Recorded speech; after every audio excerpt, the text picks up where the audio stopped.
Okay, Rick, let's talk about something else that you've been following very closely, which is tariffs, and we're talking about Mexico as well as China. Favorite topic. So the U.S. and Mexico failing to reach an agreement on immigration issues at a meeting on Wednesday. President Trump vowing to go through with the 5% tariffs on all Mexican imports into the U.S. That kicks in on June 10th. Meantime, Trump keeping up pressure on China, saying he will slap tariffs on $300 billion in goods. So let's start with the Mexico part, because this is where President Trump has gotten a lot of pushback from his own party, from the business community as well. He's still saying he's going to go through with this. The deadline for the first tranche of tariffs is Monday. That's June 10th. Whatever happens, I think it is going to go down to the wire because the Mexicans are still trying to figure out, is he bluffing? Does he really mean this? And I mean, we've sort of seen now how Trump negotiates these kinds of things. So it may take Trump actually imposing those 5% tariffs for Mexico to say, okay, he really means it, and now we really have to do something here.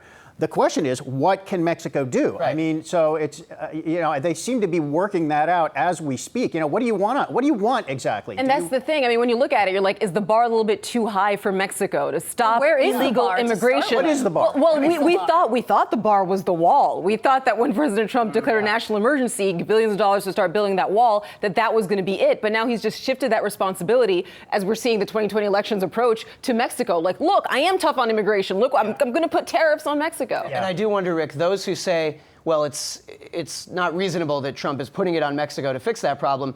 Does the Mexican officials taking that meeting, I believe yesterday, with Trump representatives, does that a little bit lend credence to the idea that it is their responsibility? Is that a little bit of an acknowledgement by them that, okay, actually... I think it's an acknowledgement that the United States has most of the leverage here. Mm-hmm. So the United States can hurt Mexico. It's the same familiar problem with tariffs. In order to hurt the other guy, we have to hurt ourselves first because it's a tax on us. That's his argument. And Trump keeps saying the other guys pay. It's not true. Americans are paying all these tariffs. But I mean, they have to come and hear Trump out and hear what he has to say and figure out how can we get to a deal here.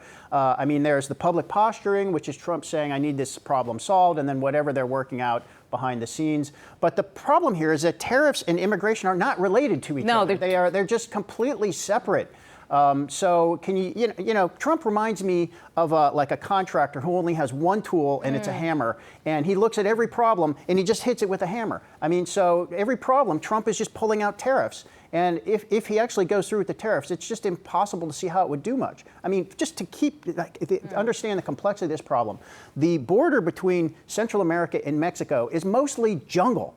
It's not like people are just coming down a highway and Mexico's doing nothing about it. I mean, they're going through jungle pathways. I mean, and Mexico doesn't have 100,000 agents they can post on the border somewhere. So just fix it. Well, now they've got a lot of pressure. On your point about using that tool, I mean, you have to wonder, Europe and Japan waiting in the wings saying, okay, well, if they're going to renege on the promise from Mexico, how can we negotiate in good faith? So we'll continue the conversation.